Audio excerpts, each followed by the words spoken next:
ఎఫ్టీఎల్లో కానీ బఫర్ జోన్లో కానీ నాలాలలో అక్రమంగా నిర్మాణాలు ఏవైతే ఉన్నాయో వాటన్నిటినీ నిరభ్యంతరంగా మేము తొలగిస్తాం.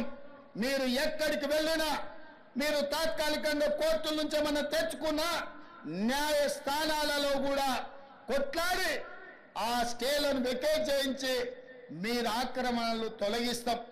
ఇదే కాదు, ఇవాళ మూసి ఒకప్పుడు అనంతగిరి నుంచి వచ్చే కృష్ణానది జలాలకు ఒక ఆలవాలం, కానీ ఇవాళ కాలుష్యం అయిపోయింది. ఇవాళ మన బతుకులను చిందర వందర చేస్తున్నాయి. నల్గొండ జిల్లా రైతులు ఇవాళ ఏడుస్తున్నారు. హైదరాబాద్ నగరంలో నుంచి వచ్చిన కాలుష్యం నల్గొండ ప్రజలకు చేరుతుంది. అక్కడ పంటలు కూడా విషమయమైపోయినాయి. మా కోమటిరెడ్డి వెంకటరెడ్డి గారు పదే పదే నా దృష్టికి తీసుకొచ్చి నల్గొండకు వస్తున్న కాలుష్యాన్ని నియంత్రించండి, మూసిని ప్రక్షాళన చెయ్యండి అని.